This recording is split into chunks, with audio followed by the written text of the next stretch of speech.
সুন্দর স্ত্রীকে নিয়ে সংসার করতেছি, কিন্তু বিয়ের 4-5 বছর হয়ে গেল, সন্তান পাচ্ছে না।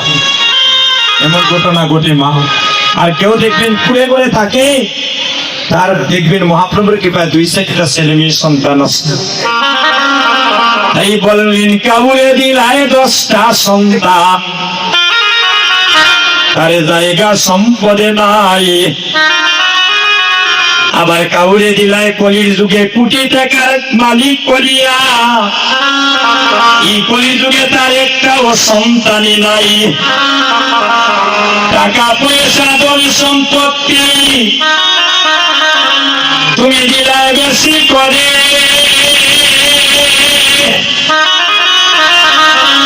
কিন্তু মরার পরে শ্মশান গাছে কেন মাইরে তারে।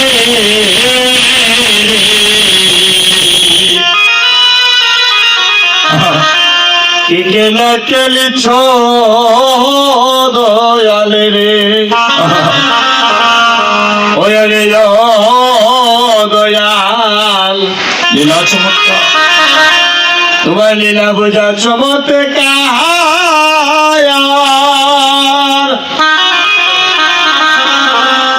আবার ভাগ্যে দিবানুষ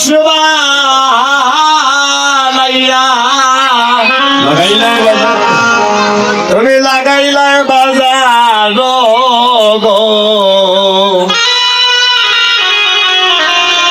কেলা কেলিছ দয়াল গো। মাগো, আজকে একটা কথা বলে যাই আপনাদের মতলব উপজেলায় নাইয়ের গায়ে। কোনদিনই 5 সন্তানের মা হই, কোনদিনই গর্ব করবেন না ভগবান আমাকে 5টা সন্তান দিয়েছে। 5 সন্তানের বাবা হয়ে কোনদিনই গর্ব করবেন না গোবিন্দ আমার 5টা সন্তানে দিয়েছে। যদি 5টা সন্তানের মধ্যে একটা সন্তানে যদি মানুষের মতো মানুষ না হয়, ওই জায়গায় মহাজন বললেন মানুষ কুলে জন্ম নিলে মানুষই বলি কই না তারে, মানুষ কয়জন হইতে পারে। আরে মানুষ পশু যায় গোছে না, আরে সবারে কর্মই অনুসারী। এক যে মানুষ এসেছিল সোনার নদিয়া শান্তিপুরে, আরে সেই মানুষের গুণের করে কত মানুষ যায় ভূতকার হয়ে। মায়ের গর্ভ থেকে জন্ম নিয়ে সুর হয়, আবার মায়ের মাতৃভাণ্ড থেকে জন্ম নিয়ে সন্তান কৃষ্ণ ভক্ত হয়। তার কারণ কি জানেন মা?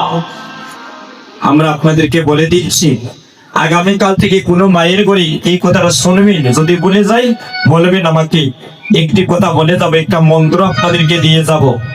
আগামীকাল থেকে কোনো মায়ের ঘরে স্বামী স্ত্রী ঝগড়া হবে না, বাইয়ে বাইয়ে দ্বন্দ্ব হবে না, পিতা পুত্রের সংসারে অশান্তি হবে না, যদি ওই কথাগুলো আমরা রক্ষা করি।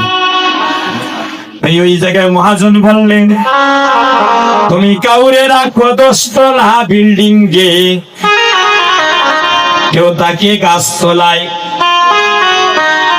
আবার কাউরে কাওয়াও দুধে বাথে, কেউ আবার 7 দিন না খায়। কেউ দেখবি আপনাদের নামের এসির মুখ ঘুমাইতেছে, এই 5 তলা 10 তলা বিল্ডিং এর মালিক। আবার কেউ দেখবি এই নামের ঘরে গাছতলার মধ্যে নিশি যাপন করতেছে, গাছতলার মধ্যে সে আরামে ঘুমাইতেছে, কিন্তু যিনি এসি রুমে আছেন উনার ঘুম আসতেছে না। তাই বলছেন কাউরে রাখো 10 তলা বিল্ডিং গে, কেউ তাকে গাছতলায়, কাউরে কাবাও দুধে বাথে, কেউ আবার 7 দিন না খায়। তুমি কাউরে হাসাও কাউরে কাঁদাও এই জগৎ বাজারে,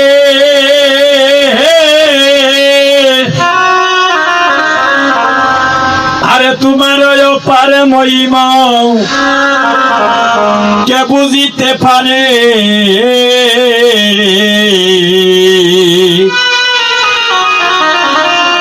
কেলা কেলিছ দয়াল রে, ওরে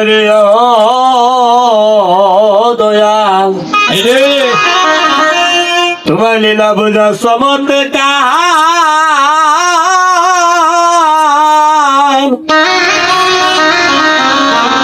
ওই আমার বাক্যে দি মানুষ বানাইয়া তুমি লাগাইলে বাজার গো আরে কি কেলা কেলিস দয়াল গো হে গোবিন্দ নির্দোষীরে রাগ করে তুমি তোমার কবির জেলখানায় আবার অপরাধী করিয়া কেউ দেখো রাস্তায় ঘুরে সরে বোধায় এই করে তুই দেখবি যাদের টাকা পয়সার জোর আছে কোর্ট থেকে বেল নিয়ে এসে অন্যায়কে ন্যায় করে রাস্তায় ঘুরতেছে, আর যিনি নির্দোষী কোনো কিছুর সাথে জড়িত নয় সে মাসের পর মাস জেল কাটতেছে। এই বলছেন গোবিন্দ নির্দোষীরা রাগ করে দয়াল তোমার গভীর জেলখানায় আবার অপরাধী করিয়া কেউ দেখো ঘুরে সরে বোধায় নদীর ওই পারে বাঙ্গল ওই পারে করো এই কি তোমার খেলা আরে সকাল বেলায় জলি গরিব তুমি চাইলে করতে পারো সন্ধ্যা বেলা রে কি কেলা কেলিছ দয়ালে রে ওরে দয়াল ভগবান চাইলে কোটিপতিকেও ভিখারি করে দিতে পারে, আর ভগবান যদি চায় ভিখারিকেও সন্ধ্যার আগে কোটিপতি করে দিতে পারে। এই বলছেন কারো কলি যায় আগুন লাগাও আর মা বাবা কাইরা নিয়া। এই কলিযুগের কথা মন দিয়ে শুনে, এটা হচ্ছে এই কলিযুগের কথা।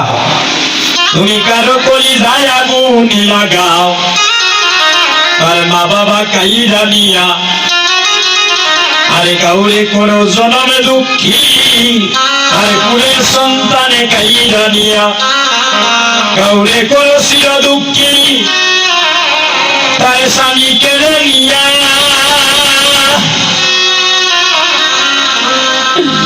অল্প বয়সে রাখছো তারে বিধবা বানাইয়া রে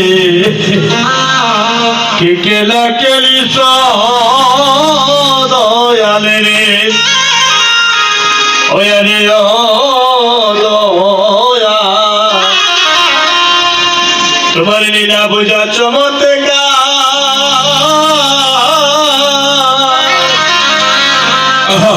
ওই আমার বাকে দি মানুষ বানাইয়া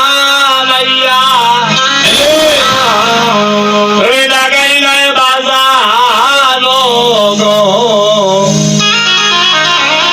কি কেলা কেলিছ দয়ালে গো গোবিন্দ এই কলিযুগে তুমি কোন মায়ের সন্তান কেড়ে নাও জন্মের ফলে।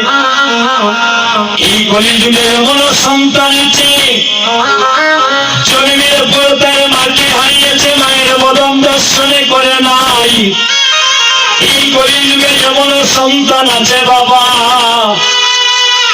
জন্মের পরে তার বাবাকে হারিয়েছে, আর বাবা বলে ডাকার কেউ নাই।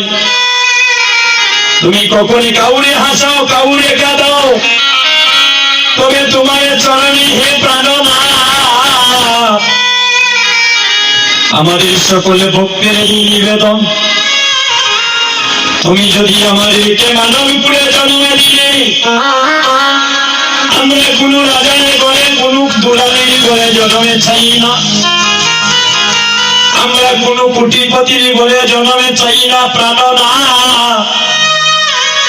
যদি তুমি আমাকে আবার কোনোদিন মানব কুলে জন্মে দাও, তাহলে আমাদেরকে তুমি কোনো কোটিপতির ঘরে জন্মে দিও না। তোমার চরণে নিবেদন, কোন মায়ের অকালে স্বামী নিয়ে তুমি তার মনে ব্যথা কষ্ট দিও না। হে প্রাণনা যদি তুমি আমাদেরকে আবার মানবিক কুলে জন্মে দাও, আমরা কোনো কোটিপতির ঘরে জন্মে চাই না, আমরা কোনো রাজারি করে জমিদারের ঘরে জন্মে চাই না, আমাদেরকে তুমি ভিখারির ঘরে কাঙ্গালের ঘরে জন্মে দিও, আমাদেরকে তুমি দীন দরিদ্রের ঘরে জন্মে দিও, তবে যেন আমরা একজন কৃষ্ণ ভক্তিমতী মায়ের ঘরে জন্ম নিতে পারি, আমরা যেন একজন কৃষ্ণ ভক্ত বাবার ঘরে জন্ম নিতে পারি, আমরা যেন কৃষ্ণ ভক্তের মদন দর্শনে করিতে পারি, আমরা যেন মানবী কুলে জন্মে নিয়ে আমরা যেন তোমার নামের প্রেমের অনুরাগে ডুবে এক বিন্দু নয়নে জলে দিয়ে গৌরী প্রাণী কৃষ্ণ বলে ঘরে কাঁদিতে পারি। আমরা তো জগতে সবাই মায়ার কাঁদা কাঁদি, স্ত্রী পুত্র মারা গেলে নয়নে জলে কাঁদি গো, কিন্তু যিনি আমাকে মানব কুলে জন্মে দিলেন, যিনি আমাকে এত সুন্দর দেহ দিলেন, একদিন তো আমরা সেই ভগবানের নামে কাঁদেলাম না রে। আরে নি আমাদের সারের মানবে জন্ম হবে, আর আমাদের মনে মানবে জন্ম হবে না গো মা। সকলে জানি ভগবানের ডাক আসবে, এই সুন্দর পৃথিবী ছেড়ে সবাইকে শ্মশানে ঘাটে চলে যেতে হবে। একবার তোমার দুটি নয়নি খুলে দেখো, এই গ্রামে তোমার বাবার বাবা, তোমার দাদার দাদা, তোমার ঠাকুমার ঠাকুমা, তোমার ভাইয়ের বড় ভাই সবাই তোমাকে ছেড়ে চলে গিয়েছে। একদিন তুমিও এই সুন্দর পৃথিবী ছেড়ে চলে যেতে হবে। যেদিন তোমার দেহ থেকে প্রাণ পাখি বাইর হবে, সেদিন আদরের পুত্র আদরের কন্যা শিয়রের পাশে বসিয়া নয়নে জলে বুক বাসিয়ে নয়নে জলে কাঁদবে গো। সেদিন আপনার এই দুটি নয়নের শক্তি থাকবে না সন্তানের কাঁদাটা দর্শনে করার। সেদিন বুক বাসিয়ে বাবা বাবা বলে কাঁদেবে, সেদিন আদরের সন্তানগুলো তোমাকে জড়িয়ে ধরে কাঁদেবে। তখন পাড়া প্রতিবেশী সবাই কি করবে? আপনাকে আমাকে